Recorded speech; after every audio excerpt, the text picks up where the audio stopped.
All right, everyone. I think we're going to get started. It's 2:01 and want to make sure we get everyone out on time. For those who are on the call, my name's Jessie Gibson and I'm the chair of this wonderful group. And this is actually my last meeting as the chair of this group. And so we'll talk a little more about that later.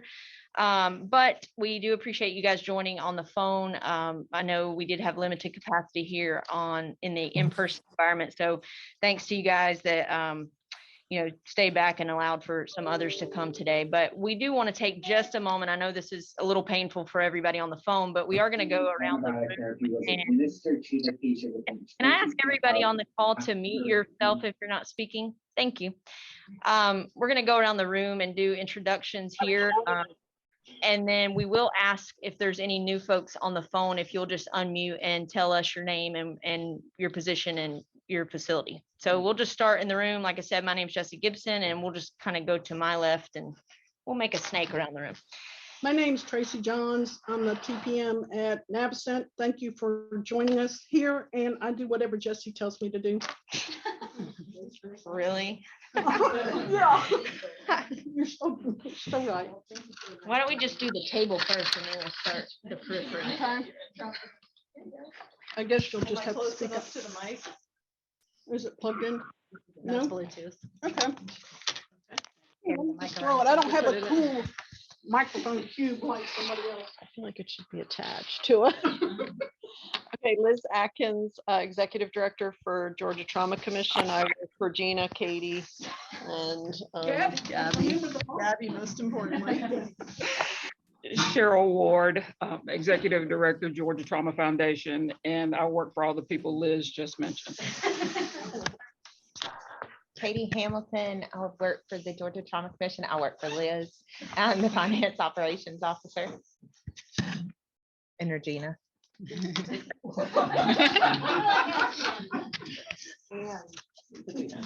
And I'm Gabby. I'm the executive assistant for the Georgia Trauma Commission, and I work for Liz and myself. So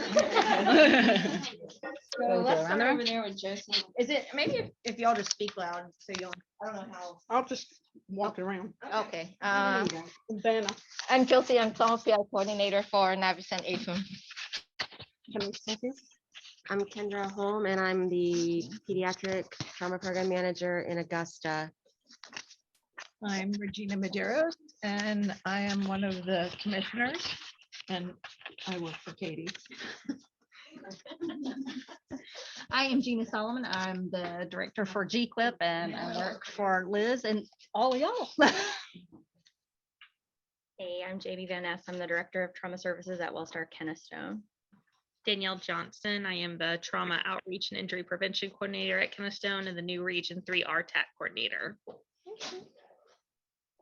John Pope, I'm the Trauma Program Manager at Piedmont Cartersville and the RTAC Region 1 Chair. Jan Tidwell, I am the CNO at Piedmont Cartersville and Executive Admin for Trauma and Emergency Services. I'm Brandy Fitzgerald. I'm the Trauma Program Manager at Phoebe Putney in Albany, Georgia. Renee Morgan, I'm the Trauma Program Director for the Office of EMS and Trauma. Marie Probst, I'm the State Trauma Registrar for the Office of EMS and Trauma. Susan Lee Baldridge, Trauma Program Manager for Spalding Regional. Rachel Hand, I'm the Trauma Manager at Wellstar West Georgia Medical Center. Hey,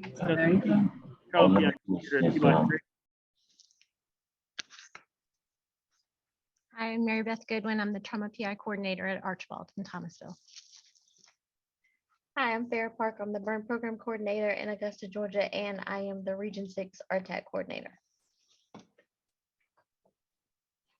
Hey, I'm Dawn Truitt. I'm the new Program Manager at Holt Medical Center, and I'm also the PI Coordinator.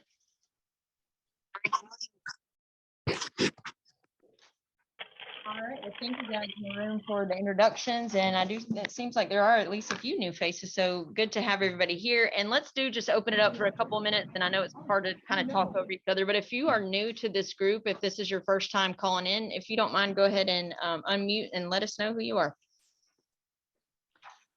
Hello, good afternoon, everybody. This is Danny No. I'm from DPH, the Office of EMS and Trauma. Hi, Hi. welcome. Anyone else? Hi, Hey, my name everyone. is Anna Delgado, and I'm a trauma registrar at People Nurses Regional. All right, welcome. Hey everyone, Thank I'm Andrea Speed. I'm one of the trauma PI nurses at Grady Hospital. Welcome. Liz was suggesting y'all could raise your hands. How can we see that?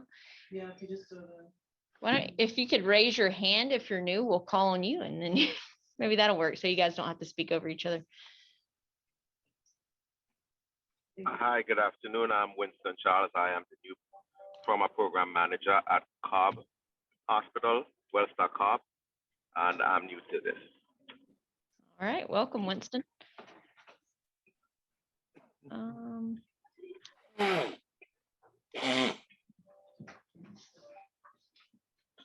Make sure you mute your button or mute your sound. All right, anybody, I don't know if the hand raising is working, but are there any other new folks on the call? Hey guys, this is Samantha Sundalar. I am the new EMSC program manager with DPH. Hello, welcome, Samantha. Hey, it's Emily Page. I'm not new to the group, but I'm new to the facility at Grady. Hey, Emily, I'm glad you stuck around with us. Hi, this is Maddie Parks. Just like Emily, I've been on this call before, but I'm now working in education with Grady. Awesome. Anyone else? All right. Well, if we did miss anyone, please put it in the chat and we can come back to that. I have been asked to shift the agenda just a bit because a couple of people have to get off. And so we wanted to make sure to, as I mentioned, this is my last meeting as the chair. So Tracy Johns will take over as the chair of this group in January. And so we have been sending out multiple notifications to everyone about our the opening for vice chair. Just asking anyone who's interested to reach out to us, let us know, or if there were any nominations. We've talked to several people who showed interest. And even today, we can still take some nominations, but we've only had one person who agreed to the nomination, and she's a very good candidate for it. Actually, it really helps us build on something that we as a whole state are trying to do, is really engage our level 3s and level 4s even more. And so the nomination that I'm aware of is Lynn Grant from Fairview Hospital in Dublin. And we're, like I said, we will be glad to take any other nominations out loud, or you can put it on the chat and we'll take a vote. But as we've said, I think that's a, oh, I'm sorry. Oh, I think that having someone from a level 3 center as the vice chair, and then, moving into that chair position in a few years, will really bring a perspective to our leadership that we haven't had in the past. And so Lynn has done a great job with a recent ACS visit they had. And I think that she's been around and knows the system and knows her stuff. So I think she would be a great addition to Tracy. And if there's any other nominees, definitely we can.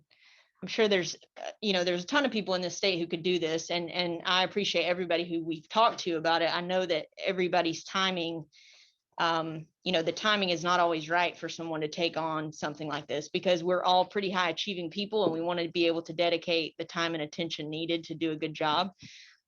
In fact, several years ago, I remember I didn't do it because I was going to have a baby, and I was like, that's just not the right time. So just because you can't do it right now, we know there's a lot of good talent here, no shortage of talent. And I think it's something to keep considering in the future. But we want to take a vote. We don't have a poll. I guess let me just take a pause and see if there's any other nominations in the room. Or online. Or online, if you would put it in the chat for us.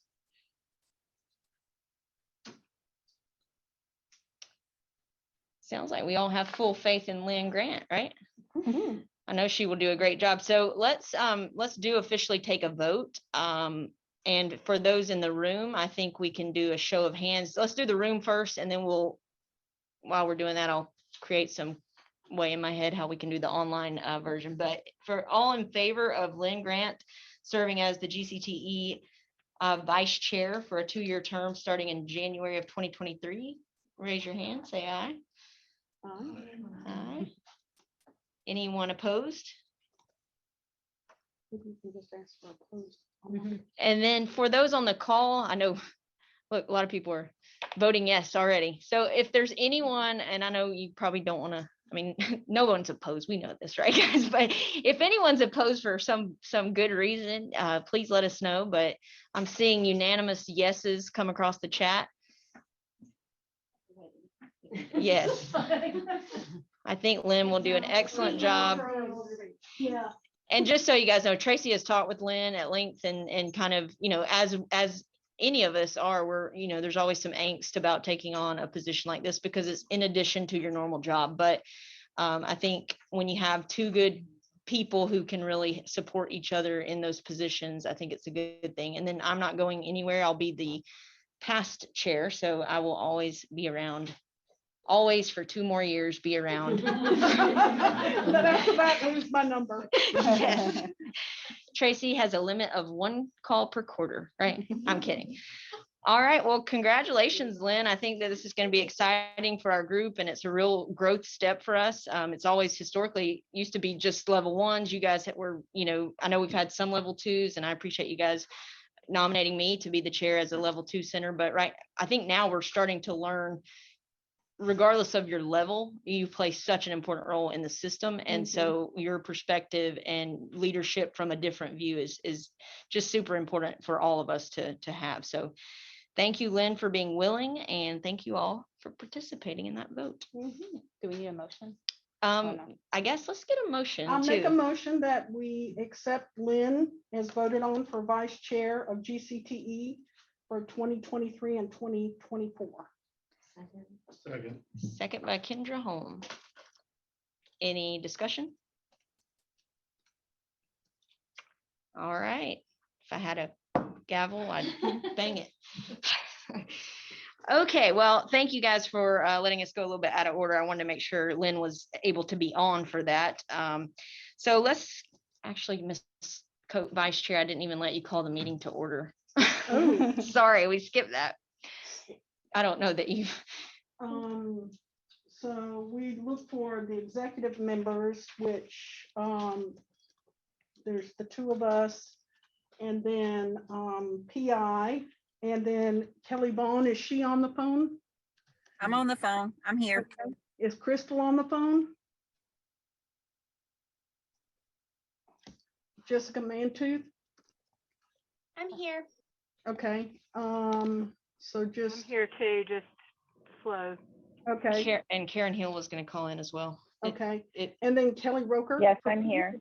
Okay. So we have a quorum. We Okay. have the plus just general membership. So Excellent. So we're official now. All right. So we will start right into the agenda contents with the standing reports. So Liz, you are up first for, actually, I'm sorry. I'm sorry. Yes. Thank you for that reminder. We need to approve the minutes from the August. Listen, guys, I'm doing good to be here. Yeah, can I get 1 more year? I'll get good at this. Just kidding. That's right. That's right. Let's take a moment to approve the minutes from the August meeting. They were sent out in advance. Can we get a motion to approve those minutes? This is Kelly Roker. I approve. Thank you, Kelly. Can we get a second? a second. Thank you, Tracy. Any discussion? All right, minutes are approved. Okay, so now we can move right into Liz's update for the Georgia Trauma Commission. Do I need the? Oh, probably. Take it away from me, please. Yeah. The brand Cuba. Oh. Okay, now. Okay, can everyone hear? Yes. Okay, all right. Take it from the top. Yeah, don't touch it. So you'll want to take a look at the packet. Gabby posts it to our website. There's quite a few things up for approval tomorrow. One is for those of you who we don't contract with annually, the grant applications will be approved tomorrow, will be reviewed. They were preliminarily approved by the budget committee. As well, the PBP, we did get some great feedback. Thank you for those who noticed some formatting changes. I always appreciate knowing when to capitalize something and not. Call it OCD. But right. Very little in the way of substantive changes, but there were a couple things. One which we kind of punted to the TMD group, which was the COT membership for all trauma medical directors. That's for 1s, 2s, and 3s, because the 4s are primarily ED physicians. So there's not really a path for them. They could be advisory members, but so I know just from talking with Dr. Ashley, he does feel it's important for the surgeons, particularly in leadership roles at the centers, to be a member of COT. I know, like, we've gone through a lot of changes with our state COT, and we're trying to build that infrastructure. And it's kind of critical to have, we got to get to a certain mass before we can get things to kind of move forward with that. So we do, one things we realized is Benji Christie needs to be invited to the GQuIP meeting so that he can, kind of hear some of the stuff and give a COT update, because his update at this national COT meeting in San Diego in September was great. He's got a lot of things on the docket that he's planning, but it's just, we need a better way to. And I think he's really sensitive to this question about, what's the bang for the buck? And so I think he really wants to speak to that, but it just takes time. Yeah, like you thanks, said. Tracy. Yeah. And so he's a surgeon here, for those of you who might not know. He's the COT chair, Benji Christie, and he's one of Tracy's trauma surgeons here. So great guy, really good. One of the other, there were a lot of questions about March pause. So for those of you who don't know, I know you hear us talk about this a lot, but it was an idea that was actually born from Jesse from your region's wonderful conference when Colonel Shackelford did the presentation. She's like, what? Go on. If y'all on the line are not in the room, it's a shame, because there's some great looks over these masks going on. Anyway, she talked about that sort of approach, and Courtney Terwilliger, one of our commission members, and we had been talking about this notion of how could we take to the rural communities, what 5 things can you do to give somebody a better chance to survive, to get to the next place, right? Because there's a lot of facilities where it's going to take you a long time to get to the next place. So then after that presentation, I was like, oh my God, the military's already got it. It's March pause. It's a mnemonic. They have it. So let's take those concepts and make it like this packaged up sort of quick nuggets that we can sort of go out and let it be rural driven and urban supported. So it's not like the guys who sit in the big houses, the big dogs coming and telling you how to do it, because that doesn't work, So anyway, as part of the some additional money that we got from Dean Burke, who's one of the senators from rural area, he wanted us to try to stand up an additional trauma center. Well, you guys know that's really hard to do, or up the level from a 3 to a 2. And you can throw all the money you want in a center and you cannot make them jump up a level. So we decided to, and then they took the money back because that was COVID. So they got scared and took that money back, but they left a little bit of it. So, so the grant went to Emmanuel Medical Center to administer this. So the course is ready to go to pilot. Unfortunately, due to supply chain issues, he didn't get all the equipment that he was supposed to get to do the course. So we had to push that off. Excuse me, could you remind us what March pause stands for? Because I've never heard it until you mentioned it recently. And because it's hard to keep in my pea brain. Massive hemorrhage, airway, respiration, circulation. So those are the primary. Then you go into head, hypothermia, pain, antibiotics, wounds, and splinting. So the primary things you got to do right off the bat, right? It's almost like primary, secondary for ATLS.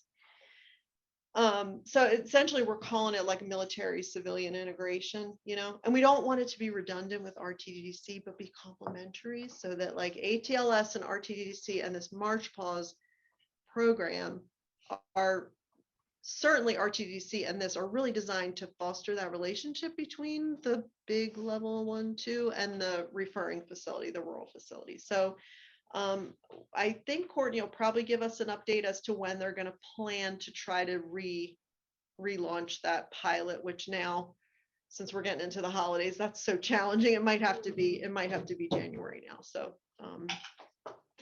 anyway, so folks asked on the PVP, like, what is this? So we did put it on the PVP, but it's $0 risk, which means we want you to be aware of it. But you don't, and if it's out there, we want you to pull it in. But once it's established, it's going to be connected to some kind of money for you to be able to do it. And we want to work to make sure that we don't want to put any undue pressure on people. We think this is a good way to link those relationships up, because we've heard a thing or two about relationship suffering between the level ones, not looking at anybody intentionally.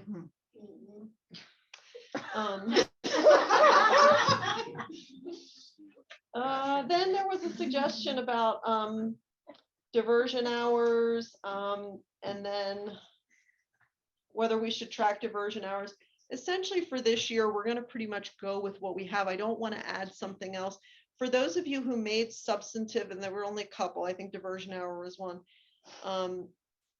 If we want to add, we just need to figure out how to work that out with the dollars at risk, because I don't want to change the dollars at risk unless you want to add more dollars at risk, but you're already at 80% for 1s and 2s, and then it's 60% for 3s, and then it's 19% for 4s. We don't want to touch any of that right now. So if you want to add something that we then want to add, we certainly for next year could add it as one of those 0% items. So, I mean, if you're ACS verified, like you have to do this, somebody's going to be checking and asking you to report on this. But I like the idea of $0 charge as an intro, because it makes the big people above our level say, ask me, what is this? What does this mean? And so it gives you that intro so that you get a little bit of buy-in from, higher ups in saying, oh, so that is important, and so what we could do then, if you guys are willing, and I really want this group to, because when,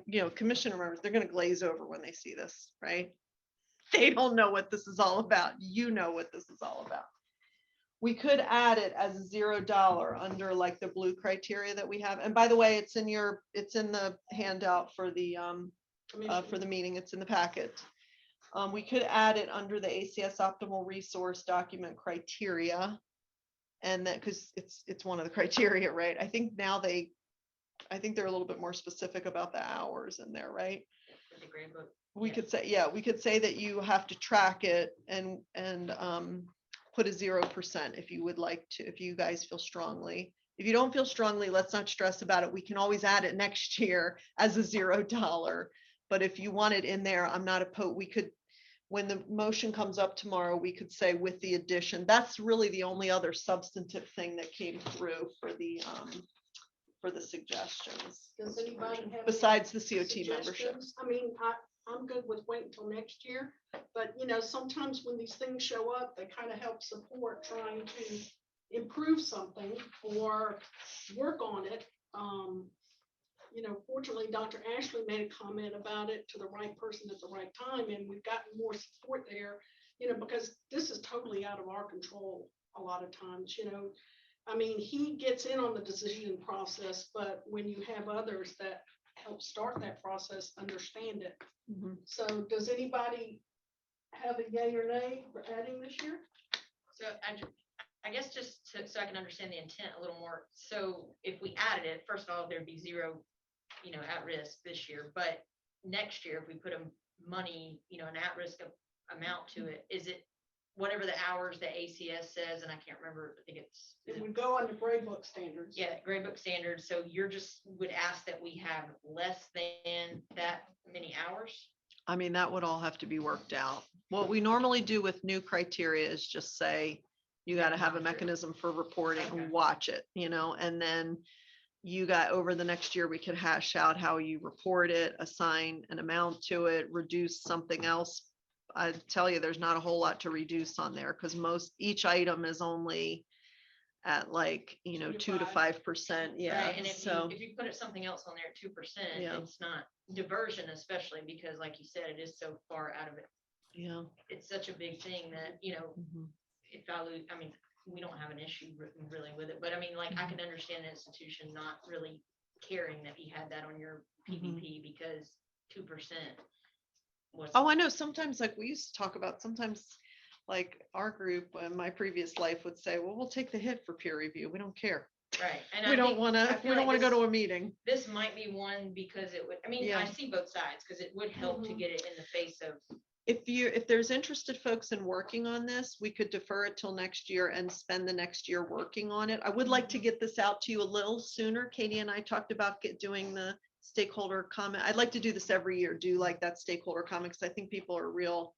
Well, this time we asked you to put your name in, so maybe you weren't so harsh about it, but just when you're sitting in a computer and you can just do it, it's easier than doing it in a meeting. But to get the feed, we want to get this out to you early so you have time, because it's your PVP is calendar year, not fiscal year. So we want you to be well aware of this before the calendar year starts. And we're not making any huge changes. I would suggest, since, I mean, unless there's some urgency from anyone on the call or in the room, I would say if we could better, Flesh it out. yes, if we wait until next year. And the summary of all the feedback, and a lot of it was just needed clarification on our point, and we did make some verbiage changes to make it clearer, but there's a summary, all of it on page 38 in the packet, so I refer you to that. So that will be voted on. The one-time grant funding, readiness funds for the unfunded centers. Who were the stakeholders that were sent a link to comment? Everybody that was contracted? Yes. Okay. Yeah. Okay. We did put a question in there about, are you contracted, just in case somebody got it by accident. Okay. So, yeah. Is there a lot of not contracted centers right now? Yes. And so about 5 or 6. And so most, except the newest, and I know some of you are at new centers, except the newest level 4s, we a couple years ago brought all of the level 4s, because it's such a low level of funding, into the contracting. But we have to know so far in advance because our budgets are due so far in advance. So we know you're there. We're doing the one-time grants. We're figuring out a way to try to pull it into because we don't want you to go anywhere. We're so thankful you're in the system. We just need to find a way to pay for all of it, because Super Speeder has really plateaued at about 22, 23 million. And I know that sounds like a lot of money, and some states, believe me, are very jealous of our money, but it does not go far when you have 35 centers in the state to try to figure out how to divide it and to do some meaningful uncompensated care, because there's so much unfunded care that goes on. So really where we need to get to is, when we talk with your boss and my boss, we need more money. We need about 80 million to really get us where we need to be. And that doesn't include startup grants for places in areas of need. So beyond, and I mentioned on the GQuip call that, those I think are all the things for approval for tomorrow. There is one thing on the agenda for GQuip approval. It just formalizes the structure of GQuip for those of you participating. And I know for those of you who aren't part of the contracting process, and if you're not, are they included? Or are we still doing just 1s and 2s? With Arbormetrics, we're getting to 3s and 4s. Yes. But we're formalizing a process to get this all under like a peer protected umbrella, so we can actually talk about cases under the forum of GQuip. So you're going to hear like a good, robust 30-minute discussion on that with our special appointed Attorney General and our Attorney General representative, who will be in the room, and they'll talk about that structure. And so the commissioners need to sign a resolution that forms that so that it gives the structure to that. And then I just, Gina and I have spent so much time on the phone with lawyers talking about making sure that we're all protected. We want you guys to feel comfortable. We want your organizations to feel comfortable. Georgia, if it makes you feel better, has the most robust peer protection statutes in place, and the veil of peer protection has not been penetrated in Georgia.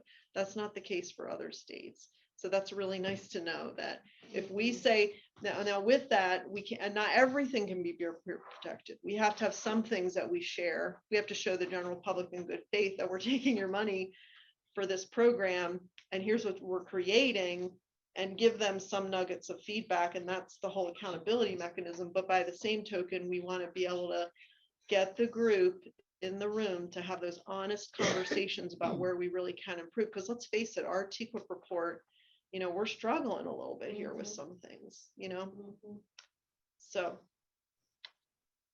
I'll back up your peer protection thing, because even our lawyers recently, I had to have a meeting on a case that's been filed in, they name everybody to get to the deepest pocket, but they wanted because we had a policy saying how we identify trauma patients and we put them in the registry and blah, blah, blah. So they wanted that record. And I said, no, because it's peer protected and it's all used for blah, blah, blah.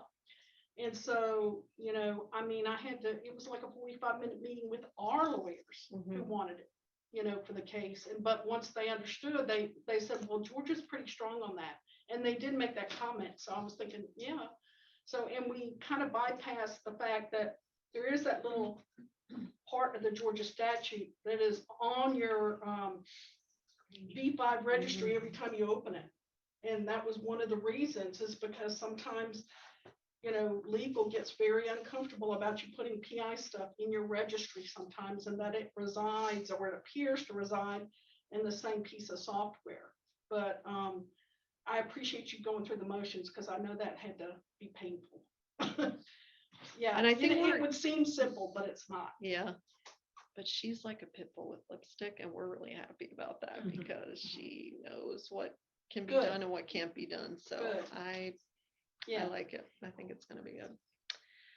And then from a rural perspective, the level, besides March pause, the level 3, level 4 readiness cost paper is accepted for publication. So very excited about that.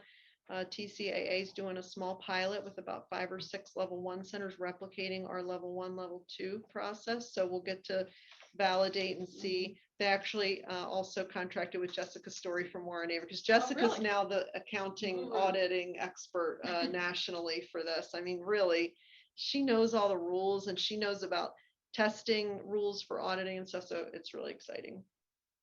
And then perhaps also with rural, the Pennsylvania Trauma System Foundation, who conducted the consult visits on the 5 level 4s, will be here tomorrow to do a aggregate overview, strengths, opportunities, and recommendations tomorrow. So we're really excited. Dr. Barbera, who's actually their board chair and was one of the ED physicians who did half of the site surveys, will be there, as well as 2 of the reviewers. So that'll be really good. And then leading up to our full ACS, this is such a mouthful, I can never say, our ACS trauma systems consultative visit with rural focused review. So January 9th, 10th, and 11th, 9th and 10th at Lake Blackshear in Cordele. And day 1, Monday, will be the full systems consult. And then day 2 will be South Georgia rural focused review, still at Lake Blackshear in Cordele. And Wednesday will be, and you're not going to Western Cartersville, at the Clarence Brown Center. Well, not too far from you. So how this is kind of shaken out is we're saying we do have a stakeholder list that I must get through. In fact, Renee and Marie have been partners in getting this all together. Renee's been working with her other DPH partners in getting a lot of the it's a pre-review questionnaire, not unlike what you fill out for your facility. It's just on a statewide basis. But Day one is like heavy with the full state thing, and it's a lot of designated stakeholders that have to be there. So please be patient with us. We're trying to get out a link for registration so we can make sure we are not overfilled in that room. We'll have a hotel block that we'll be releasing soon. So you could, if you're coming to that, you could come Sunday night and stay Monday night and for Tuesday. And we won't do a hotel block for Cartersville because there's a lot of hotels in that area there, a lot of different brands and stuff that are pretty close. There's actually a Marriott, I think, that's on that campus up there. It's around, yeah. Mhm. So that'll be the north. So Cartersville will be the North Georgia rural visit, and they're excited, ACS, to do something like this. Dr. Pearson, who is the newly minted chair of the newly revised ACS rural committee, ACS Committee on Trauma Rural Committee. He will be one of our kind of leading the rural piece. Dr. Eastridge, who's the chair for the ACS COT systems committee, is actually going to be our lead reviewer for that. And we have the whole list of all the other gang. Dory Klein, who I know many of you know, she'll be the nurse reviewer there. So there'll be, and there's like 6 other folks. So once I have all their bios, we'll post all that information to the website. So lots more information on that coming. And I think that's it. I'll stop there. That's enough. Got some big guns coming for the. Yeah, so I encourage you guys, they'll have the PRQ, which is just a window into it, but really they want to talk to you. Like, they don't want to talk to me. They don't want to talk to Dennis. Mm-hmm. They want to hear from the people in the trenches, how this is all working out for you. So they'll ask a lot of questions, and there's built-in time for, that you can interact with the surveyors and stuff during the breaks and lunch and breakfast and things like that. So, and Lake Blackshear is really nice. We were there for the March Pause thing. So I think it's conducive to getting together, and we haven't had a site visit since 2009. Somewhere over 10 years. So this is a once a decade kind of thing. But I look forward to seeing everybody tomorrow. All right, thank you, Liz. Lots of great stuff on a state level. And then let's turn it over to our Office of EMS and Trauma folks. I see I once again forgot to remove David Newton's name from the agenda. So I'm going to bring it over to you. Yeah, would you guys like to give your report? Tracy will bring the microphone to you. Vanna is on her way. I'll be your Vanna next meeting. Okay. I won't touch the top because you'll take it off. Okay. This is Renee. I don't have too much to catch up on. I'm gonna turn it over to Marie, but we've had several redesignation visits and some new center visits that are still pending. I don't know if Lynn is still on the call up there, if she had to get off or not, but I want to say kudos to Fairview Park Hospital. They came in a few months ago and ACS did their consult visit, and they did such a good job that the ACS gave them their verification visit under the consult. That hasn't been done in Georgia before, and I think that's just sounds great to their program, and they've done such a great job. We've had a lot of centers that went straight to their ACS verification visit and not did a consult, and so those are good too. But I'm just really proud of the job that they did there and the work they've been doing. So it's great, and we're just kind of moving forward. This is a busy time of year for us, trying to get things done over the holidays and quarterly reports, and some of those have been behind. We're trying to get those out to you. I think we're just about finished. I think there's only 1 or 2 in the hopper that still has to be sent. So how many level 3s are ACS verified now in the state? Cartersville, Fairview Park. That's all I know. Yeah. Okay.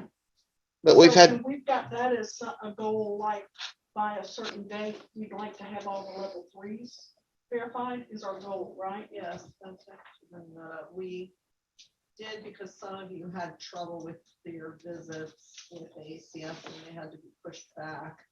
We pushed back the level 3s to June 30th, 2025. It was 2024. So, And that is for funding eligibility, okay? It doesn't have anything to do with what Renee is talking about, but it's for funding eligibility. You have to maintain, and we're actually getting ready to rewrite your contract so that that is at the front of the contract. And that you will have to maintain it for the entirety, because now we got to prepare for when people move in and out of the system and how we handle that. And so, yes. more to come.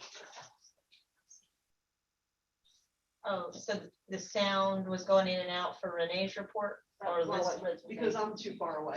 So basically Liz is just, was just saying, there was a question in the room about how many ACS level 3s are in the state. And there are confirmed 2 ACS level 3s, but Liz did confirm that we moved the date of the requirement for level 3s to be eligible for funding by being an ACS level 3 designated or verified center to June of 25.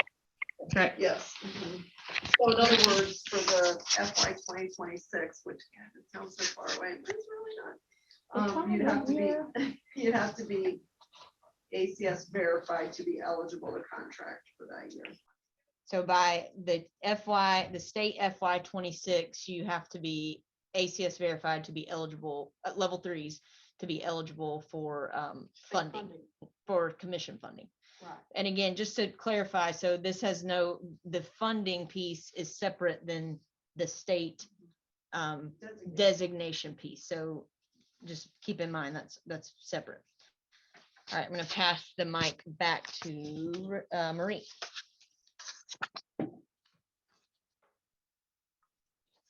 Buttons in the camera. Oh, shaky. You're finished, Renee? I am. Okay. I'm gonna take off my mask so everybody can hear me more clearly. On the registry side, things are really busy. I know everyone's anxious to hear a status report on the Georgia Trauma Patient Registry.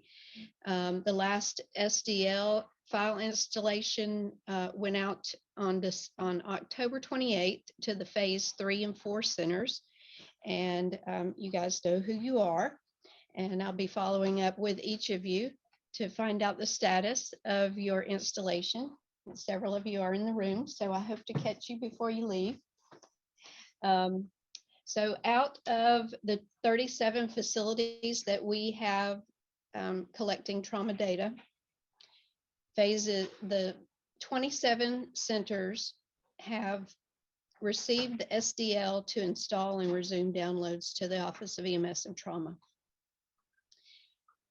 So that equals 73% of the centers. Then out of those 27 that have received the SDL, only 15 have downloaded to us. So that drops the percent down to 56% of the centers that have actually submitted data to us. The remaining facilities in phases 5 and 6 are left, and there are 10 centers left to receive the SDL file to install.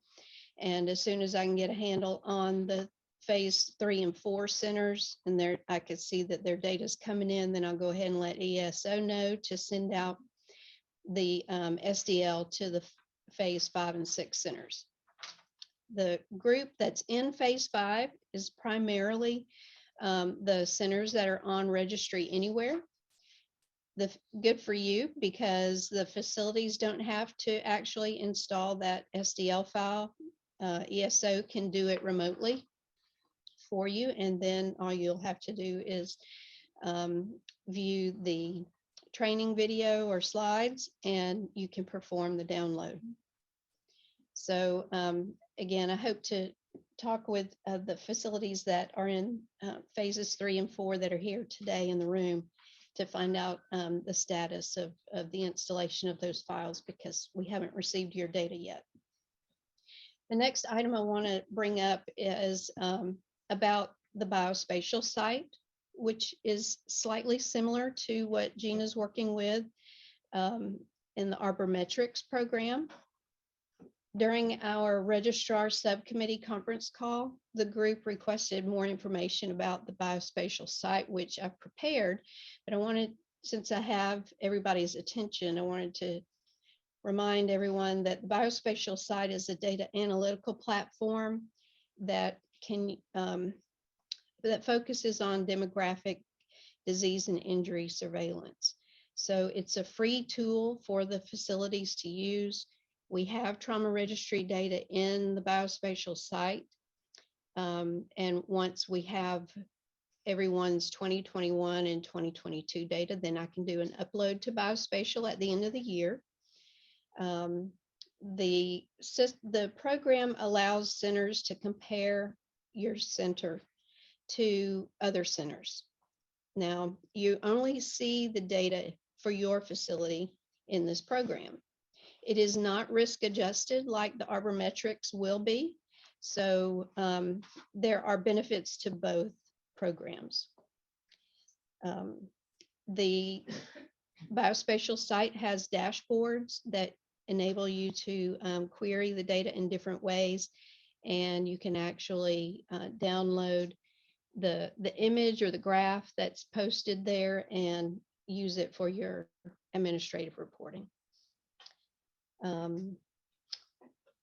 Like other state offices, the Office of EMS contributes de-identified trauma data to the site in exchange for no-cost access. The Office of EMS and Trauma has a BAA with Biospatial, so the facilities don't have to have one. It functions the same way as your uploading to the Office of EMS and Trauma through the Georgia Trauma Patient Registry. Again, the downloads will resume at the end of the year once I have the 2021 and 2022 data. Back in 2020, which sounds so long ago, we held a training session virtually for trauma program managers to learn how to use the biospatial site. We have that recording, and when I send out the email to all of the trauma program managers with the details about biospatial, I'll attach that training video link so you can watch it, and watch it to the end, because several of the people on the call asked some very important questions and you'll want to hear the answers. Once that email goes out, Dipti in our office will set up your login credentials in the biospatial site, and you'll get an email from Biospatial. It will ask you to set up your profile and set up a password that's familiar to you. The next item I want to talk about is I want to encourage everybody to continue to stay current with your data entry, your QA, and your IRR activities. The next download that's due is December 30th, and it will be for January 1st through September 30th records. So continue working as you always are. The fourth thing I want to talk about is something that Gina may want to chime in on with me here, but and she may talk about this in her section. But we talked with Gina and Tracy Johns and Kelly in a sidebar conversation about aligning the download due date for the Office of EMS and Trauma's download so that it aligns with the GQIP due date for your download, TQIP, and the NTDB download due dates. So we are all in agreement that it makes sense to have them aligned so that you have less to worry about a month later.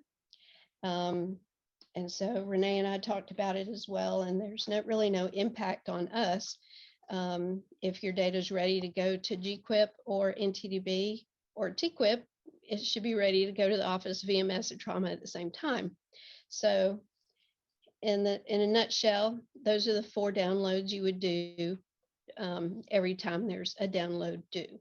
So does this group need to do a formal agreement to say, okay, yes, we agree, and the centers will, I can adjust the download schedule and line it up with the GQuip and TQuip downloads. You're just gonna go around the T-Quip, because they're the ones that said, I mean, there's a set time for T-Quip, right? So G-Quip's gonna work around T-Quip, and then you're gonna work. I don't know It'll if we all be need the Do same. we need a motion for that? I don't really. I We'll don't- just say I would just say. we it's all- being That's updated. gonna make everybody's life much easier. Okay. And we're very smart. We've got two motions right Yeah. Okay. No discussion. So what that means is instead of, let me see, I got this written down. Instead of, for the next download that would normally be due to the Office of EMS and Trauma December 30th, it would be due December 1st to the Office of EMS and Trauma. So that's even more of an importance to make sure that these SDL files get installed at your facilities so you can download. We haven't been, coming down hard on the facilities because this has been such a huge transition from one central site to the other. So, but we want to get everybody back in the habit of thinking, yes, I have all these downloads due and records need to be completed and validated and QA done before the data is sent. So I'll update the data, the download list. And we need to remind the centers too, everybody's got heavy lifting because IT is just, when you mention IT in a hospital, everybody rolls their eyes because you're so dependent on it. But they got to remember that this is part of the state saying we're designated to act as a trauma center means we've got to put that data out there for the state too. And so we've got to keep our side since they've kept their side and designated, it's a team thing. So, they're being very understanding because it has been a lot of stuff going on, but we've got to kind of keep that pushing forward. So I'm sure Marie and Renee and any of us on GCTE, if we can help you, if you get pushback from your IT, as far as trying to fix things, there are always little glitches that they run into in firewalls and stuff. Let us know and we can try to help be nicely strong arm people. So. Yes, and your sister facilities that have already installed the SDL file, they can be really helpful. Yeah, yeah. I think you've got a good relationship. So, pick up the phone and call people who've already done it and see what they've gone through. Sometimes they can help you get through that. We have noticed 2 level 4 centers have tried to download, and in the download file, their facility ID number is missing. And that's something that the IT department has to put in, or ESO has to put in to that file for that facility so that when the data comes over, our system knows what bucket to put it into, whose bucket it needs to go into. So we just received a comment on the chat that was that TQuip extended their download to 12/23. Okay. Yes, because they opened it late because of technical issues. I think you're right. It's the 20th of December. So I would imagine you guys. Maybe that first day, put it as the 23rd instead of the 1st. Yeah. Okay. Thanks for telling us about that, Heather. straight. That's right. Keep it straight. One other little tidbit to remember is when you are in your records, if you mark the NTDB box yes and the state box yes, your record will come across in the download to the Georgia Trauma Patient Registry, to GQuip, and it's very important that you have those boxes marked correctly, because if the NTDB box is marked no or the state box is marked no, the record will not download.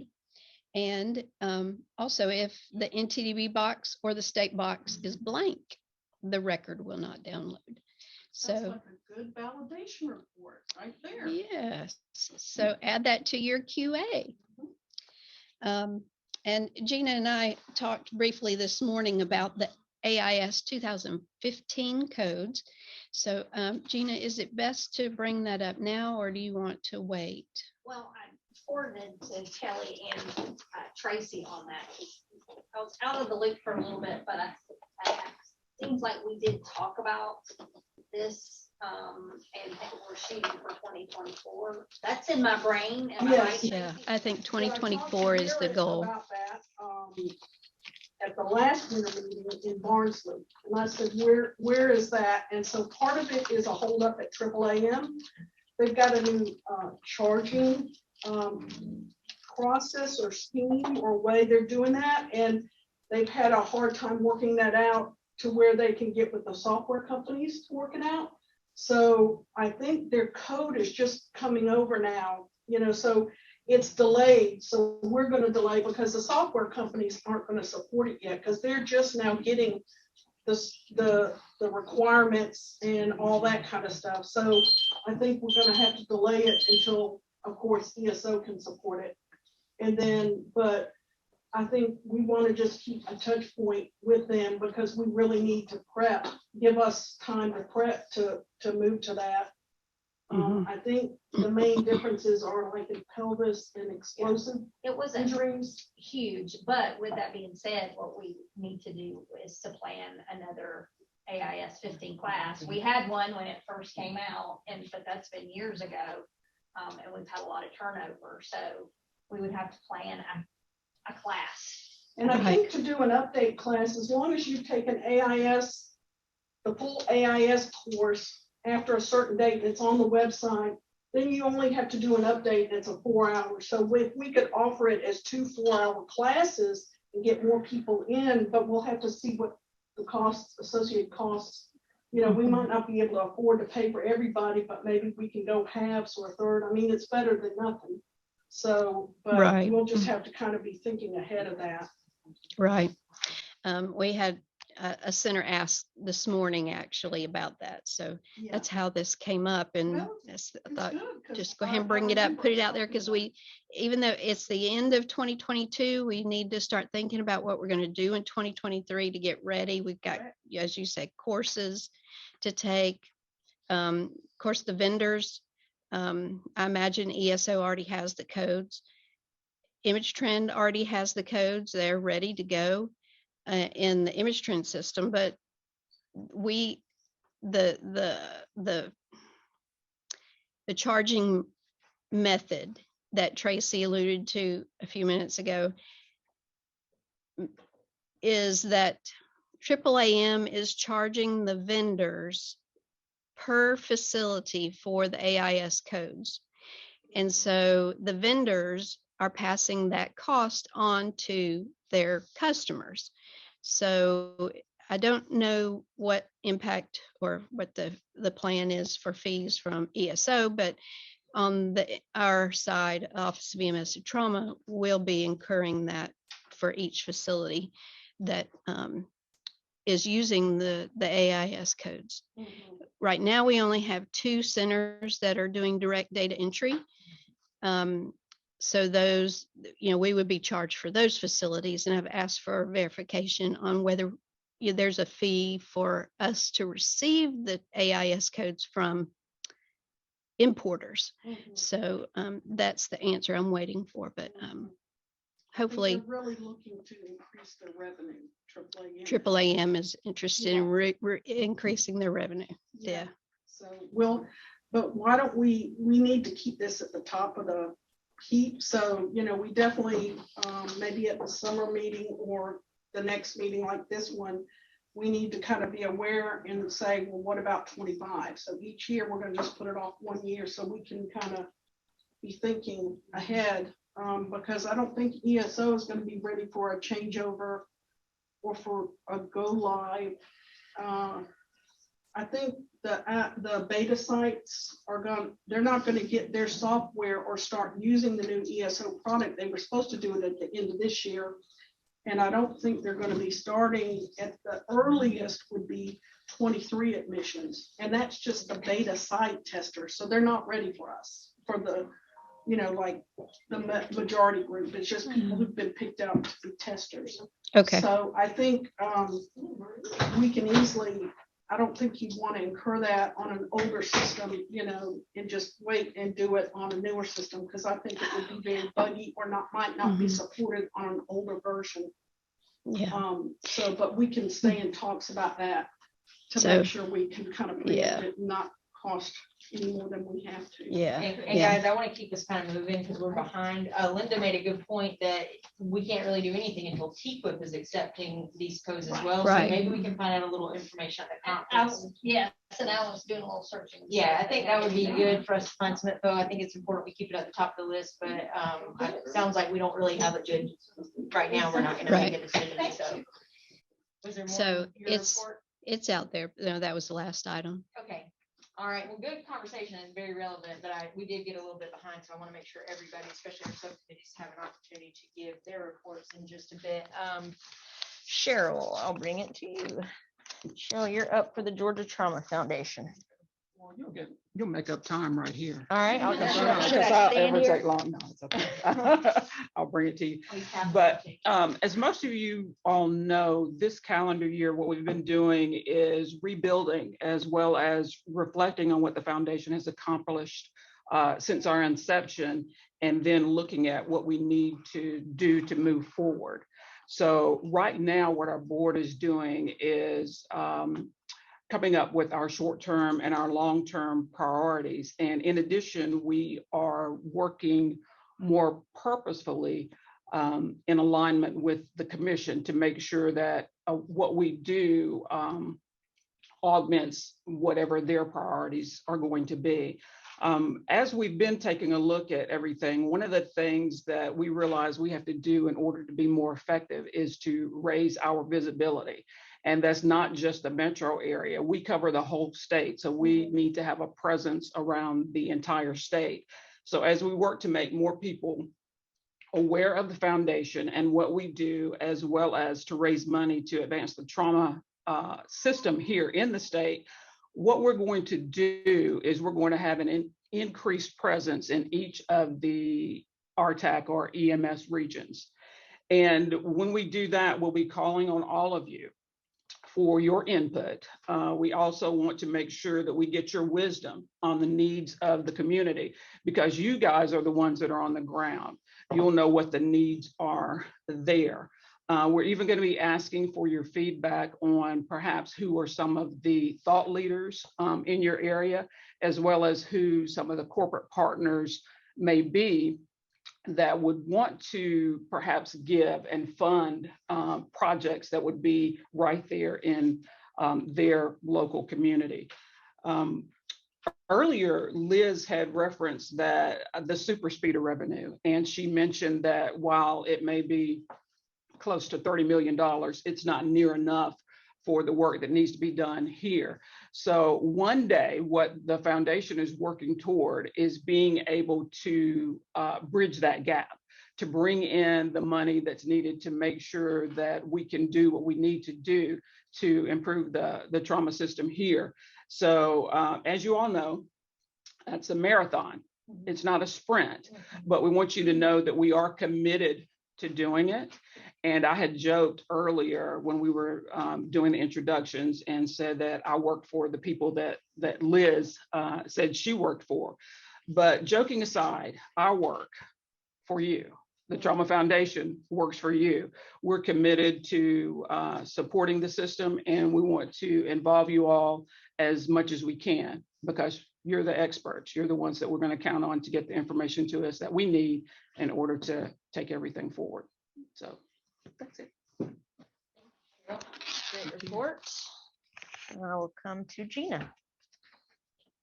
We really do need one of those things we can throw. Like the modern day Phil Donnie. Yeah. I just dated myself on that. Well, I'll try to keep it brief. Like Liz says, I think, it's redundant, some of the things that a lot of y'all were on the GQIP call yesterday, but we are the work groups are a little bit paused, and we had on the agenda yesterday. Unfortunately, Dr. Todd was unable to join us, but we also ran out of time too. I know he wants to talk a little bit about our structure of our work groups, and what are we accomplishing? You know, are we working on what we need to work on? Or is maybe we have some too lofty goals. AKI is definitely a need, but that's a huge project. So I think there'll be some talk around that. I can tell you that the TBI work group got the big participant use file from TQIP with 4 years worth of data. And Eli, our new research fellow, is going to do some analysis on the big files compared to the Georgia data. And I think we'll see some interesting things coming out of that. Eli's preliminary analysis of the TBI data, he actually had a hotshot presentation accepted at the Clinical Congress based on that data. So that's good, because that's a win for us in GQIP, because that's under the GQIP moniker. So current progress, the ESO, or the GQIP Central site is up, and thank you to everybody for getting your data submitted to that. We are 99% complete. It is easy, I'll have to say. Yes, it is. There were a few snafus. I know there were a few snafus with some centers that seemed like they were fairly easily worked out. So that is great. So what we're doing now is building test files to be able to send to Arbormetrics. So what will happen is you will send your data to the GQIP Central site. We will create these files and send one big file to Arbormetrics to do the risk adjusted benchmarking on that. But if you log into with your login to the Central site, everybody should have access to Driller. And Driller has some similarities to Biospatial. I honestly have not looked at Biospatial, but it has these big buckets of data that has really neat graphs, and it's based on some of the same things, your demographics, injury patterns. You can sort and filter by months, years, certain injuries. So it gives you these neat little graphs. So you have access to that through the Central site with just your data. So you can't hurt it. Joe tells me, I said, you've not worked with me before. I'll find a way to break it. But go in there and play with it where you download your data. Under reporting, there is a tab that's called reporting, a drop down. And when you drop down and you click on drill it, or it'll take you to a different page. And you'll see tabs there, and it sorts and filters things. So it's a pretty cool thing to have option to. The Arbormetrics, like I said, we're working on creating a test file. We get a test file to Arbormetrics. We have a call with some stakeholders on December 1st to kind of work with them. We've put together a list of outcome measures, process measures, and filters that we want to see out of the Arbormetrics project. So they're going to take the test file, what we want to see, and then begin to build those things with the analytics team. So I'm really excited about the list we've compiled. I think it'll be very helpful from that standpoint, and we're moving right along. So the target date for that to go live is by the second quarter of 2023. It's a little bit longer, but we had to have the Central site. We had to have data to send them before we could really get into the process build with Arbormetrics. So we're definitely moving right along with that. You will, the 1s, 2s, and 3s will be getting an email from me with the request for the lovely performance matrix summaries from your fall report. As we did, I tweaked them a little bit. I try to take off things that we're not really looking at, and we tried to add things that we will have in Arbormetrics. So like one of the things that we polled and was recommended for us to look at VTE prophylaxis within 48 hours. Well, that's in your TQIP report too. So pulling that in, and so we're looking at it on our TQIP report and Arbormetrics, because remember, those are really complementary of each other. It's just a different pictures from different time frames to be able to do that. So I think that's it in a nutshell. It's a lot. There's a lot going on, but good stuff.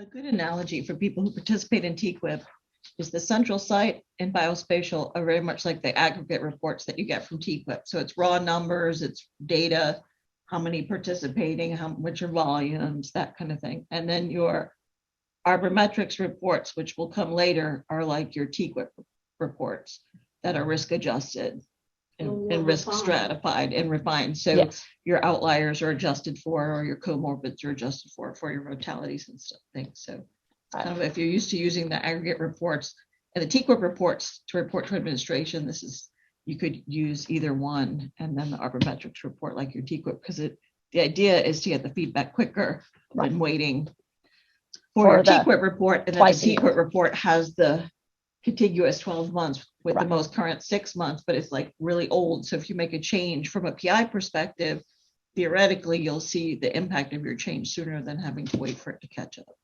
Yes. And so it'll Which be would be nice. It'll be very nice for the level 4s who don't have access to that risk adjusted Yes. benchmark. Although I did see something the other day that mentioned that ACS was going to begin to look at something, because I think it's needed.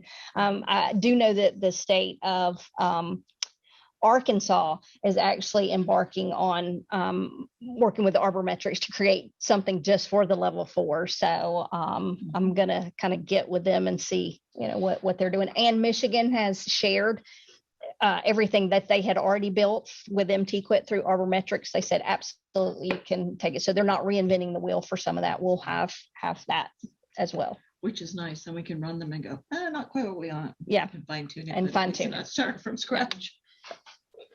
All right, thank you, Gina. And just as a reminder, just watch for the emails from Gina and the team regarding the spring meeting and all of that information. Okay, so now again, we are a little bit behind, but I certainly want the subcommittees to have time to give their reports because a lot of great work's being done. So we will start with Jessica Mantooth and the Education Subcommittee. Hello, can you guys hear me okay? We can, thank you. Perfect.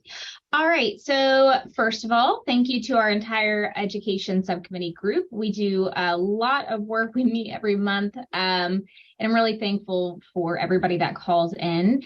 And Kendra Holm is the co-chair of the Education Subcommittee. She's actually in the room today, so you will hopefully go talk to her, and you'll find out why in a moment. So we had 2 very lofty goals for this year. One of them was to work on a PowerPoint for transfer to definitive care. We talked about that at our last meeting. There were some questions about duplicate work, but we've worked through all of that and we've revised our due date for the PowerPoint for transfer to definitive care. That due date is the 1st of January, 2023. Kendra Holm is the lead for that goal, and her and her group have been working tirelessly on this PowerPoint. So it's just another tool in your toolbox to use. So we'll share that when we are finished with it. The other one is acute kidney injury. And so I'm the goal lead for that. And we have also revised our completion date for February 20th, 2023. So as soon as those are done, we will share those with the group. We'll share them with RTACs. And they will be edited. You can edit them. There will be opportunities for you to add a couple things in if you want to make it a little bit more relevant to your center. But for the most part, we're trying to give you some evidence-based information to share and to make education easier for everybody and get the entire state on the same page. The other thing that could you repeat the date for the first time to definitive care? You were changing that date to January 1st, 2023. Okay, thank you. You're welcome. The other thing that we did was we were utilizing some state funding. So thank you to Liz Atkins and Katie Hamilton that are in the room as well. We were able to this year fund partial ATCN course. We paid for everything but $100 for participants to attend an ATCN course at Grady in June. And then we also funded a TNCC course at Phoebe Putney, and I think Brandy's in the room there too. That's all long been done. We also purchased the STN Trauma Society electronic library for statewide trauma center use. We have the MOU for that circulating. If you have not sent that back to me, let me know. But all of them that I've received so far, I have sent out. So you should have access to that. And again, another tool for your toolbox, you can upload that to your electronic learning system. They have quizzes and everything as well.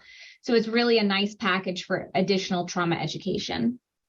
And then the last thing is we had some funds left over because we were unable to get a site for the TNCC instructor course. We had a little over $1,000 for that. And so the group decided to purchase some TCRN study flip books. And so Kendra Holm has those flip books, and these were purchased for all of the trauma centers throughout the state as well, for each of the trauma, either state designated or ACS verified trauma centers. So for each of them to have 2. What our goal is to get the rate of TCRN certified nurses across the state of Georgia to increase. I did reach out to BCN in hopes to get our current numbers so we can actually track this.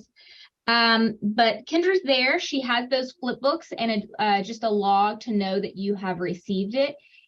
If you don't have a representative from your facility in person today, that's okay. Kendra has kindly offered to get those shipped out to these centers. So I'm so thankful for her. So if you're there, please go see her after the meeting before you leave to pick up your facility's 2 books. What we recommend, this is the little flip book. I don't know if you can see it. It's a TCRN. It's the TCAR study guide.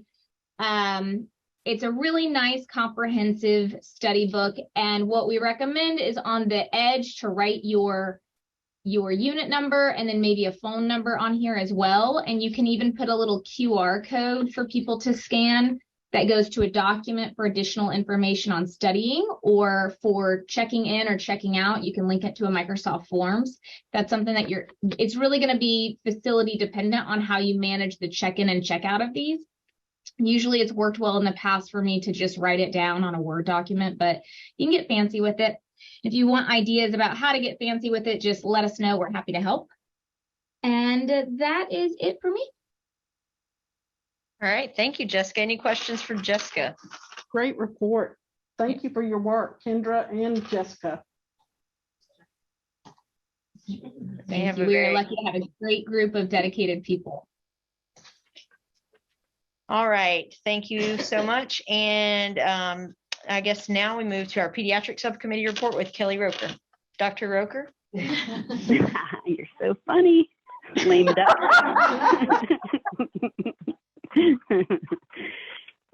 Good afternoon, everybody.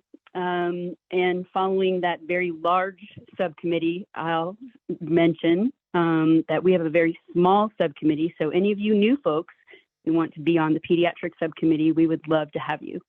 We have a very small committee and we're more than 50% CHOA people. So we need some fresh blood in there.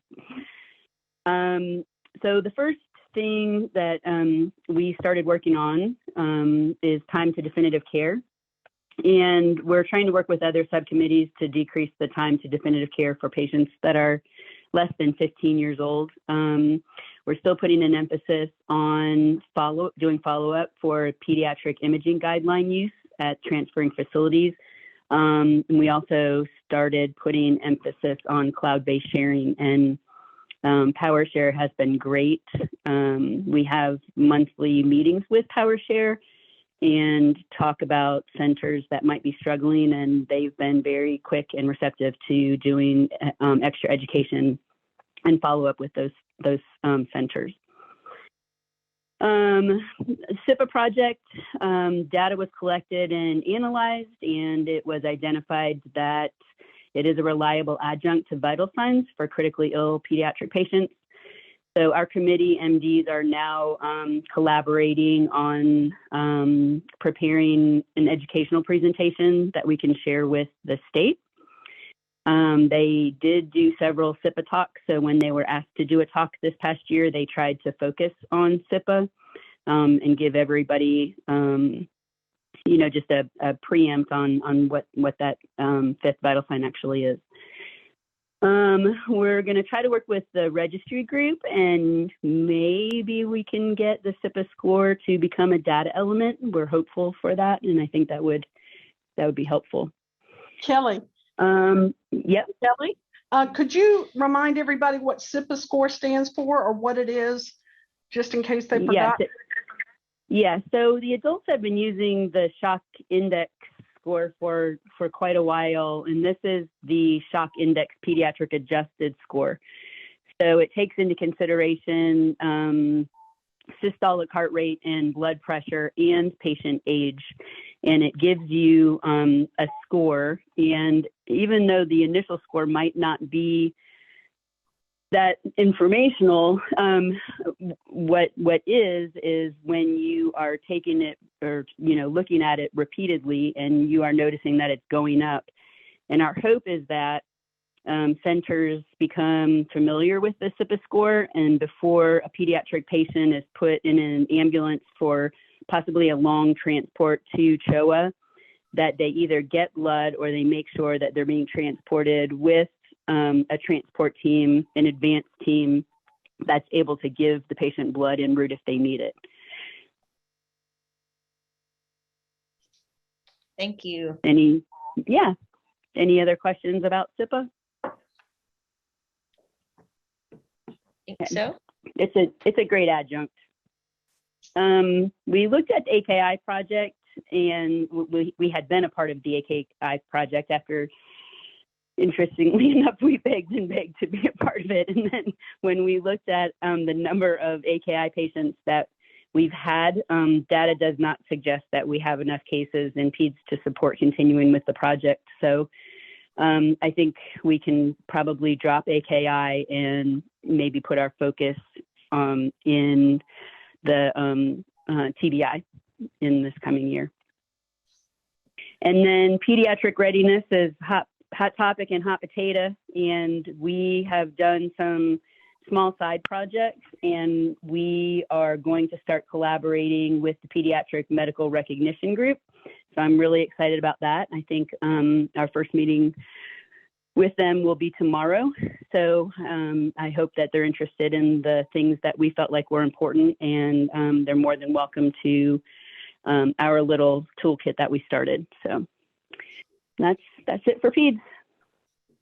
All right, thank you so much. Small group, small people, but doing big work. Big work. So thank you so much. All right. So John is in the room with us. I'll pass the mic back behind me. There you go. Thank you so much. So the PI committee update it's pretty simple. What we did do is we kind of started out the year. Of course, we all set goals. We initially focused on the time to definitive care. And we also, in the last couple of meetings, we're trying to figure out really to make the PI committee more valuable to the committee itself. So the conversation there was trying to be careful not to bleed over into such as educational responsibilities, so on and so forth. Yes, it ended up being a rather long conversation.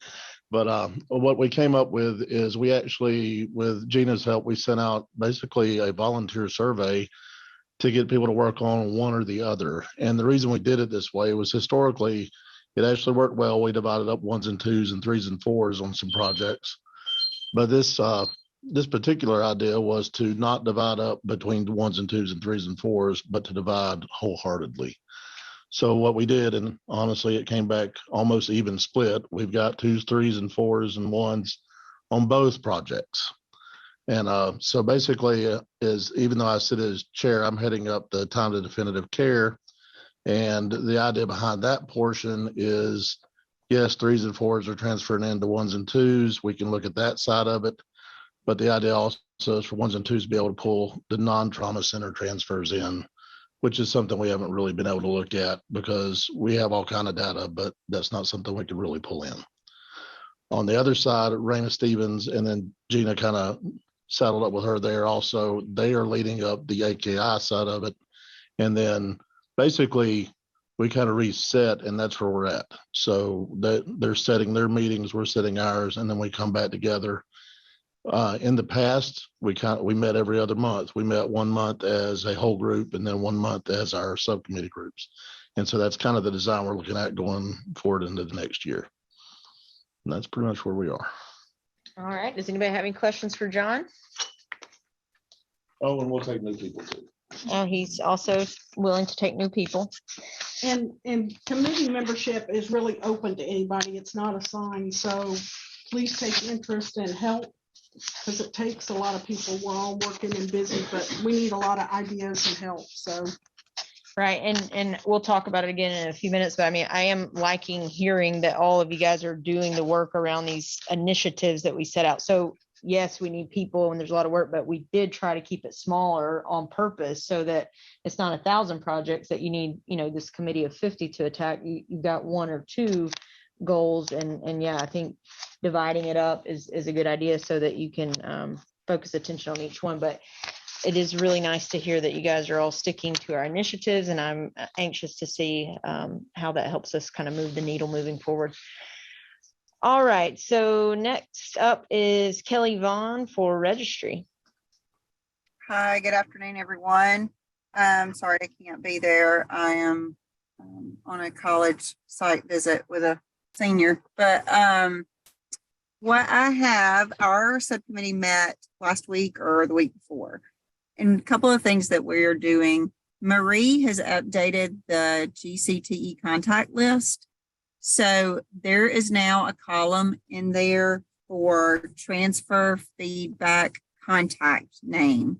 So when you get that updated list or the list from her, whoever is in your facility that another facility can call to get information about a patient, whether it's a patient that was transferred to another facility or you're the smaller center and you want to know the outcome of the patient, we need that information, that contact name and number, so we can all keep our registries up to date or current on what's happening to the patients. Or from a larger center, if you want feedback on the care from the transferring center.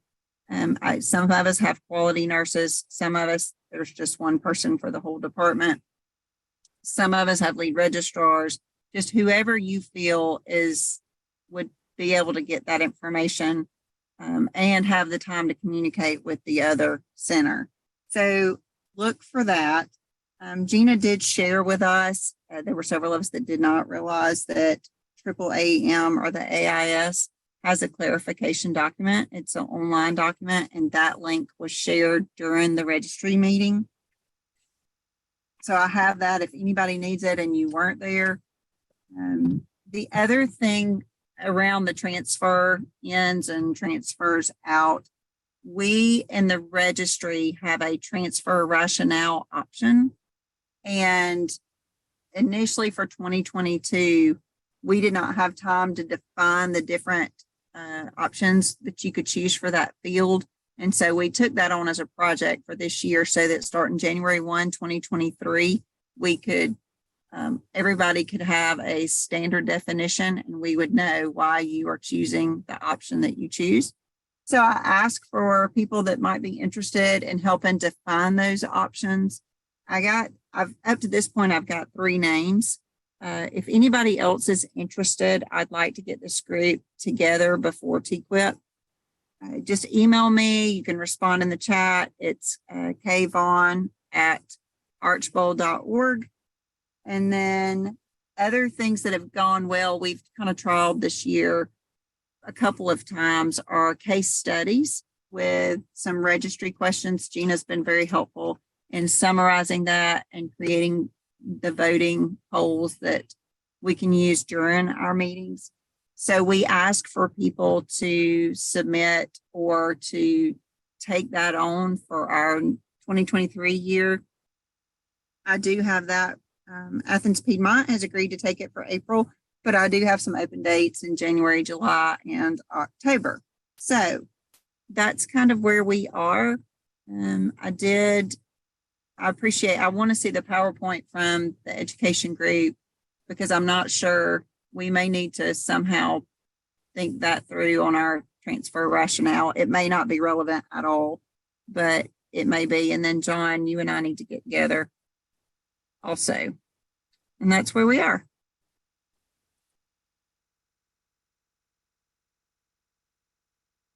Thank you, Kelly. Sounds like a lot of great work by your group as well.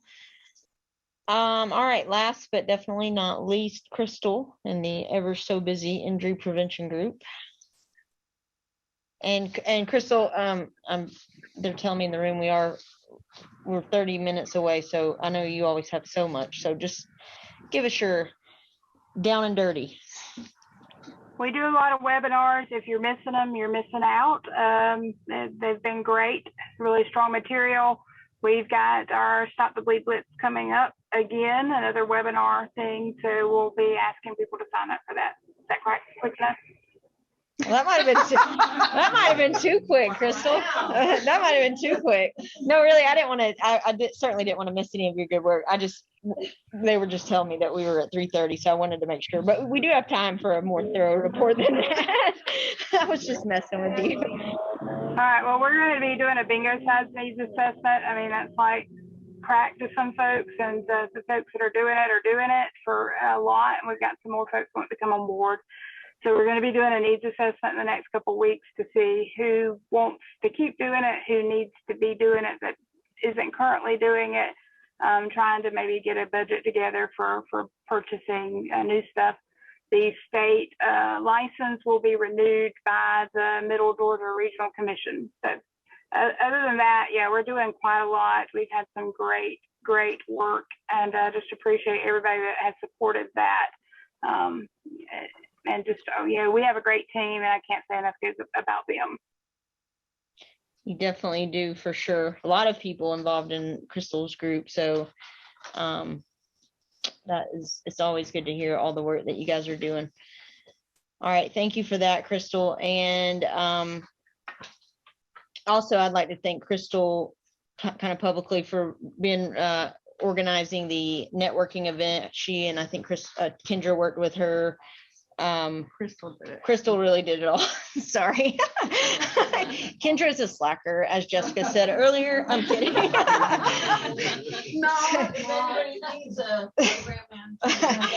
So Crystal, thank you for doing that. I know that you are a busy person, but we do appreciate having someone from this area who's willing to kind of take that on when we're in these parts, because you guys know the right places to go. So some of us will be going axe throwing after this meeting. So hopefully Tracy's trauma center has a few rooms in case.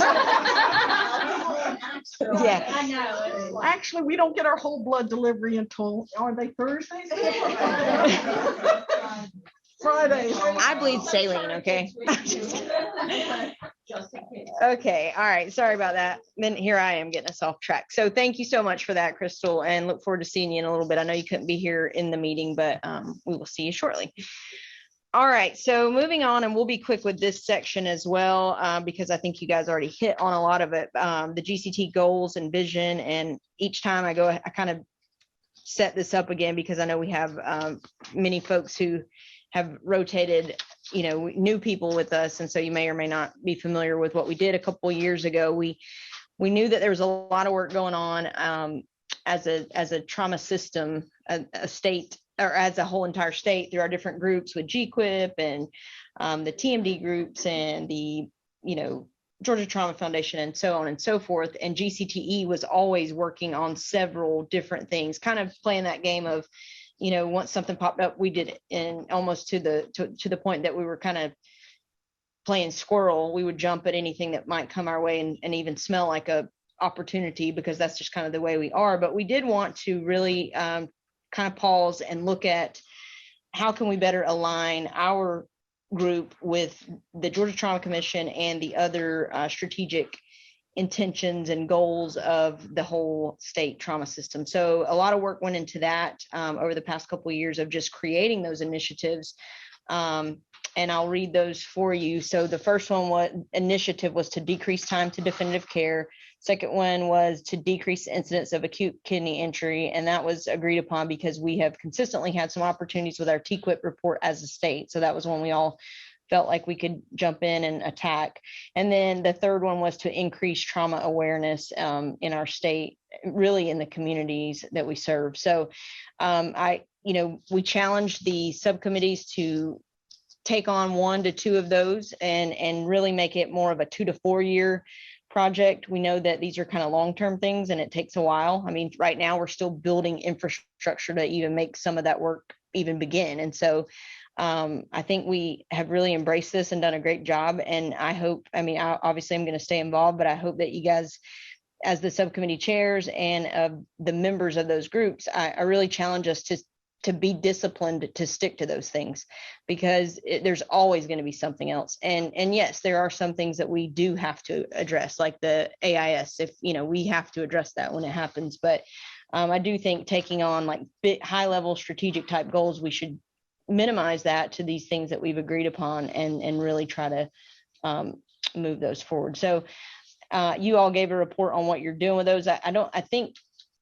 Crystal on her commission report, said this, and her group they wanted each of her task force to produce like a webinar for calendar year 22, and they have like 5 task force, and they've met that. So they're really doing a lot to increase trauma awareness around our state, pretty heavy social media presence. They've sent out lots of flyers and things that we can all use at our different facilities. So definitely, I think that's a good one that we can all really use.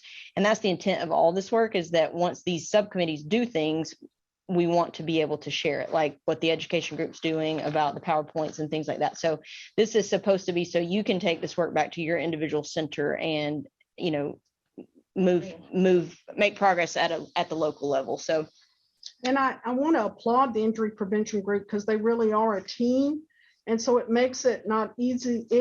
It makes the state look good, because you're doing a great job for the state, but you're making it easier for the individuals to go back to their facility and do their job, and then to incorporate it into your RTACs. And so it really helps. It is a lot of heavy lifting, but it comes back around to help, at the facility level or the region level, and of course the state level. So I think this group should be commended for as much as they've gotten done. It's a lot of heavy lifting, but it makes it easier, whether you're a new or old injury prevention person, to kind of get into the groove. And that's a lot of what they look at for ACS surveys, is that you're not siloed, whether it's within the state, and that you're using other agency things. And, that bingo size or whatever you're using information and programs from other agencies. And that's what they like to see, because there's a lot of good stuff out there. So great job. Yeah, I agree. I really do think all of the subcommittees have really, like I said, just embraced this. And I just, my hope is that we'll stick to it over the next couple of years. I think we said by the time Tracy's term as chair is over, we would like to say, all right, these 3 are done, and we've actually made some true impact. So, and speaking of that, for instance, Crystal and that team may want to even say, all right, check, we're going to, do something else. So we could talk about that offline, but I think as some of you start completing the things you said you were going to do, we can definitely start looking further. But I do like the concept to keep it real high level with these 3 initiatives, and then the subcommittee goals kind of funneling up to those initiatives. So kudos to everybody. Next on the agenda is our GCTE Executive Committee update. We did revamp that group. I mentioned this at the last meeting. And so that's made up of the chair, vice chair of GCTE, and then all of the subcommittee chairs. And I think, Gina, were you guys on the call? I can't remember if you were or not. I think so. I think Gina and Liz may have also been on that call. Yes, I think so. So what we plan to do is meet quarterly as the GCTE executive group, because as we said, as Kelly mentioned, I think there's people she needs to talk to. This is the time we really want to bounce the ideas where there's overlap off of each other, and also think about those new ideas that we can do in the future. So that will be, I will be scheduling my last one for December, like probably the first week of December. Right after your survey. Right after my survey. So stay tuned for, I'll send out some potential dates to the group, and we'll agree on something and have that, and then report back at the January GCTE meeting on any great ideas we have. Anything to add to that, Tracy? No. All right, we've already done the GCTE vice chair nomination, so congrats again to Lynn, and thanks to all of you for your engagement in that. And then we do want to save a minute because we always kind of run out of time, but to have somewhat of a roundtable, and I'll kind of combine the roundtable issues, concerns, and suggestions together. And I know it's hard to do this from a virtual with you folks virtually, but I think this is time. At least I think we could take 10 minutes to just anything that anyone wants to share, a real struggle you're having, or a real celebration that you want to share with us, anything like that. I think that it's good for our entire group to kind of know what's going on. So does anybody want to start us off?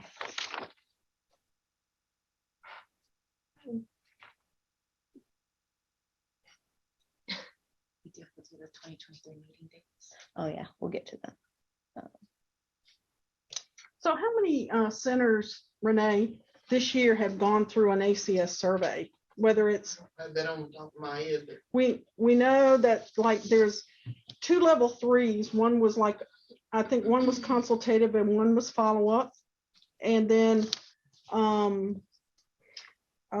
did anybody else have consultative? We've had a lot of activity. We did. Well, And maybe had one in August, a consultation visit, and our HSPAC did revisit for designation and verification will be in February of 2024. okay, So all right. that's our tentative right now. And then I know Regina and I, or Augusta and Navicent are both scheduled for April. Same week or 1 week after. Yeah. We were kind to Renee in that respect. That wasn't kind. No, but and Is that then, gray? huh? Is that gray book? Yeah, no, orange. And they actually just said they might be pushing back the gray book start date, didn't they? They did.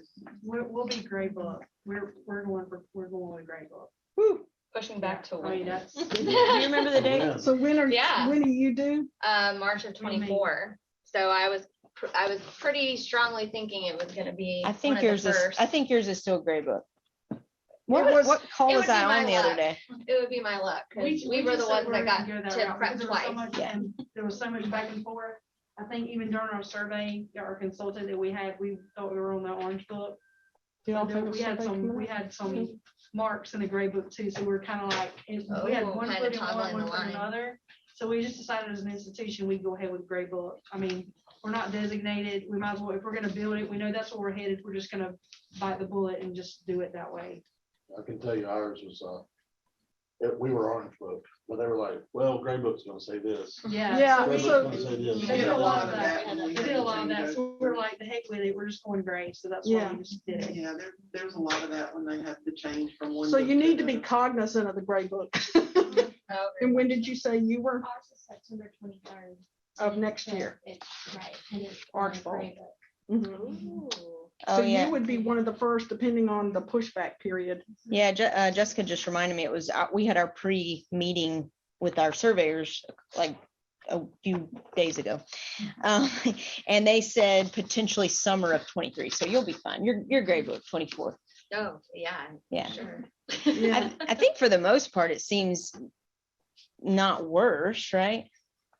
No, there's just there's some more prescriptive. Yes, Right. it's a tighter. requirements. The IR time is, Better. Well, we were already, no, it's not when they respond, it's needle time. now. yeah, it's consult Request a needle puncture. versus request Well, on arrival. The biggest thing for a lot of our level twos is the recommendations of the in-house specialties. Yes. for some of Yes. that. That's where we're Yeah, we getting had a hammered. really hard discussion with the college over some of the subspecialties like ophthalmology and all of that kind of stuff. That's just, I mean, that's gonna be impossible for some of our facilities to carry. And then, we already have a hand issue in the state of where to do that, so. Craniofacial's a Yeah, problem for us. I mean, when craniofacial's a you big really one. get those disassociation things, those are the ones we tend to still, we will, send to Grady, and we just don't have the specialty Yeah, and coverage. Yeah, they define it as 24/7, 365. Yeah, I mean, they're a I- lot more prescriptive. I said that to administration right off, and they're recruiting, but there's just so It much takes out time. there. Yeah. So, yeah, but I do want to remind everybody, pick up the phone if you've got a survey coming up or a question. I think we're a very collaborative state. We talk, there's a lot of good knowledge in this room. We've all learned the hard way, and hopefully if you can learn the easy way from us, or at least kind of broaden.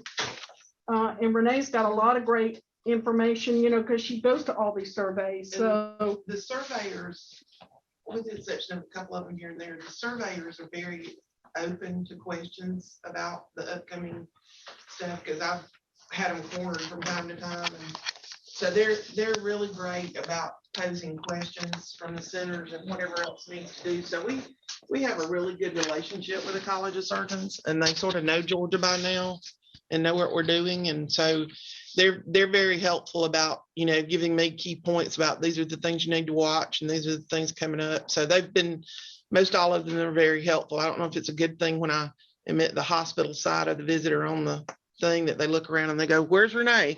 Yeah. So anyway, but we do have a good relationship with them. So don't be afraid to ask questions. Yeah, we've actually called them after the survey just because this keeps coming up. And our surveyor that we had basically told us that they've already brought that point to the ACS because they're hearing it not just in Georgia. It's like, and he said that they're trying to discuss that now, put it on the forefront, that some of these specialties, because there are not enough of them to go around, they're not going to, that measure is just not going to be able to be met. So he couldn't give us an answer, but he said, "I just want you to know as a surveyor that we are," because we have called like multiple times, like, "Listen, we are rural and everybody, south of here and some people over to that's going to be impossible. We're robbing Peter to pay Paul now." And so we have everything else, but I mean, it put a nail in our coffin. So he said, "Listen, it is on the ACS's forefront. They are having the discussion. He didn't know anything." Yeah. So It's almost like they need a 24/7, 365, and then the statement that the Orange Book had about, transfer agreement is in place. Yeah. So I'm glad you brought the NPI. transfer agreement up because Sorry. I'm sorry. This is a great chair. When we I can started spin and roll. when we started this journey, we were calling centers, which we have agreements with centers because Navicent takes a great bit of our patients and obviously our pediatric population, but there are a lot of centers that were pushing back. Their legal teams were saying, "We're not doing that anymore. We're not having agreements." They would not give us a formal written agreement to say, "Yes, we'll take your patient," because they felt like from a risk standpoint, it was putting their institution at risk in the event they couldn't take the patient. So when we had our survey, I had to tell them, this is who I called. This is who we have them from. We still send patients there. They still take them, but they're not going to give me anything in writing. I wish that we could figure out a way that all of us were on the same page where it didn't look like, well, other centers have it. Well, they may have had it before because they've been doing this a lot longer than we have. But there are centers that are saying, "No, we're not giving you those." That would be a great topic to refer to our administrators group, because I've had that in looking at renewing transfer agreements or making sure I got copies, that I've got, a transferring facility like Brandy said that receives transfers from us in the Atlanta area, but their legal team will not release any kind of transfer agreement or make a new one. Yeah. Because of that they're very risk and very conservative about wanting to put themselves out there in writing. Yeah. And so where does that put us? If they ask to see, a transfer agreement, at a level 1, they're going to say, "I want to see something from Burn. I want to see something from some of these specialty areas." And if I can't get it from them, Brandy can't get it from them when they've called and they don't want to put themselves out there, what do we do when the college is saying, "I don't know that it's going to mess up an accreditation," but that is something we are hearing. I've heard it in some of my follow-up on transfer agreements. They're saying their risk team is not wanting to do that, and it has been Atlanta. That's some of the centers I've called up there. Right. They didn't want Same to do here. that because from their standpoint, it's putting their institution at risk. That one time you call to transfer the patient and they don't have a bed or can't do it, then it's holding them liable when they're held to that agreement or that contract. And so I was like, well, but really, if you don't have a bed, you don't have a bed. That to me, that's a null point for the agreement anyway. So why's that a big deal? Capacity thing. But exactly. Violation. So, but we we did have some discussions with the ACS about that. We had our visit because they want to know where they were. And I told them, this is who I asked for, but this is what they told me. And I was able to get some, but I couldn't get all of them. So That's a good thing, was, you know, bring forward to the administrators. If you can't get, you're saying they don't want to sign agreements because they don't want to be held. I feel like it's a post-COVID, I feel like it's a post-COVID state that we're like. It's covered under the agreement. We won't, we can't take the patient. So because I think the folks on the phone can't hear all the side conversations, but I think I agree that's a good conversation for the administrator group. And it sounds like something potentially we could talk to ACS during the rural Yes. the rural survey as well, because that would be, you know, a lot of times the 3s and 4s that are needing those agreements with the high. So maybe get the ACS to weigh in on it. No matter what level you're Yeah, you still need a transfer agreement. you're accredited for, you gotta have a transferring receiving center. And if you can't get, you know, that kind of full specialty coverage, Right. then you're in trouble. So Right. All right. Let's see, that was a good conversation. Any other points that anyone wants to bring up right now? We do need to talk about our 2023 meeting dates in just a moment. So if no one else has anything to bring up for the roundtable, let's do that real quick. These are the proposed dates. You should see it on your screen, but I'll read it for those in the room in case I can barely see it too. But it's Wednesday, March 1st, which would be hybrid, some in person, some virtual, and that's around the spring, or excuse me, the winter meeting. Is that right? Is that what we call it now? Winter? Okay. And then June 1st would be a Zoom, as well as September 7th would be a Zoom, and then November 15th would be another hybrid location to be determined. So we do want to get a motion to approve these dates, and they're in conjunction with the Trauma Commission and the other, you know, several other meetings. So if anyone would like to make a motion to approve these dates for next year. I got Kendra Holm made a motion to approve the dates. Tracy Johns, second. Any discussion? All right. And our last item is just kind of the transition to our new chair. Tracy officially does not take over until the January meeting, but this is it for me. I'm going to pass the microphone to Tracy. No, honestly, I do want to just tell you guys, this has been a real honor for me and a real growing experience for me. And so I do encourage others who are interested in growing in your career and everything, you know, be involved in one of these subcommittees, be the chair of a subcommittee, or get involved in the leadership of this committee, because you know, you get really comfortable with your own organization and how things work, but this really is, you know, that challenge that a lot of us kind of need to push us along in our journey. So this has been great, and so much support. There's so much wisdom amongst this group. I've told the story before, but when I started it's been 9 years ago, I was fortunate to come into the group with some folks who had been around a while, and I felt very welcomed and embraced. And I think this group has just kind of grown me in my trauma career. And I think, I hope that we can continue to do that for new folks who come in. And I think there is a space and a purpose for every single person involved in this group. So I hope that you all stay engaged and know that, you know, sometimes you may not feel like your input is, you know, at the top of anyone's list, but just know that your presence and your engagement does truly matter and helps us to continue moving this group forward. And I honestly believe we are changing care for our patients across the state. So I just appreciate you guys having trust in me, and I know no one went up against me, so maybe you guys just got stuck with me, but it's been a fun 2 years as the chair of this group, and I am happy to transition to Tracy.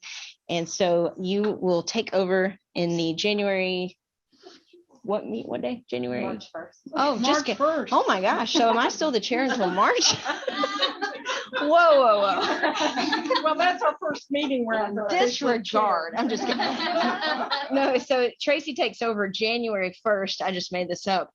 Just the new year. And so we will do our executive committee in January, and then she will take over as chair in executive committee meeting in December, and she will take over as chair in January, but her first official meeting as your chair will be in March. So thank you all for your support, and I look forward to staying part of this group as a past chair. She looks forward to her past chair. Does anybody have any other business they'd like to bring up? Well, then I will officially adjourn the meeting, and thank you all for making the point of coming here to be in person. And we will see each other or talk at our next meeting. Meeting adjourned.